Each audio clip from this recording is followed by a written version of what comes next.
Salut tout le monde! Petite vidéo, ça fait un moment que vous les avez pas vus et c'est la dernière fois que vous les verrez. Les Camponotus sanctus, donc ils ne vont pas rester à l'élevage, mais donc je tenais à vous faire une vidéo sur elles. Elles vont toujours aussi bien. Elles rentrent plus dans mes projets d'élevage, mais ça reste quand même une espèce magnifique que j'ai beaucoup aimé et que j'aimerais sûrement encore. Donc là, vous pouvez voir que je les ai nourris avec des drosophiles. Et donc, vous pouvez voir que là, la sortie de diapause est faite, hein. Il y a beaucoup de couvains.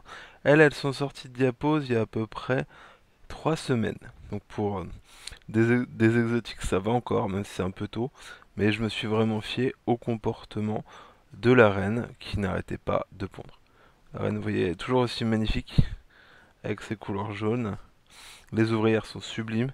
Il y a maintenant des majors, mais qui sont énormes.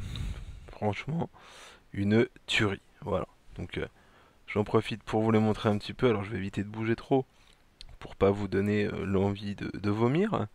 C'est mieux. Donc là, elles sont à nouveau chauffées. Ça se passe super. Franchement, c'est une magnifique espèce.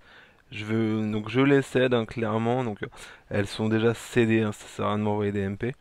Donc voilà, il y a un autre éleveur qui va récupérer la suite pour cette espèce. Et voilà. Et je sais qu'il va en prendre soin et donc ça fait plaisir. J'aime bien quand je me sépare d'une colonie, savoir que derrière la personne va autant la choyer que moi, quand, du moins pas retrouver mes anciennes colonies ou fondations que j'ai élevées pendant plusieurs mois, plusieurs années. Voilà. Donc là, vous pouvez voir, là, il y a un affroupement de majors au niveau de la sortie. Alors je les ai nourris. Vous pouvez voir qu'elles sont pas maigres, hein. Là, les gastres, elles sont quand même bien pleins. Ça mange bien la cantine et elles ont vraiment une couleur magnifique. Une jolie espèce. C'est vraiment une espèce qui vaut le coup. Après, elle est vraiment proche de.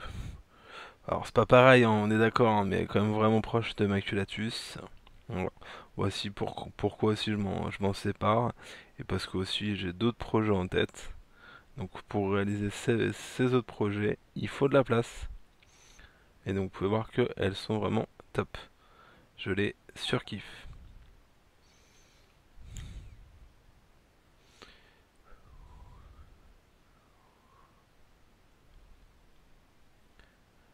Et donc voilà un petit peu pour la colonie. Donc là elles sont quand même actives, hein. Donc là il y a la lumière, donc c'est pas forcément ce qui va leur plaire le plus. Je vais vous montrer l'aire de chasse, donc je sais pas si ça va être bien visible pour tout le monde. Donc il y a un peu de dépotoir là, d'insectes et de ce qu'il y avait pendant la diapause. Et donc là elles sont.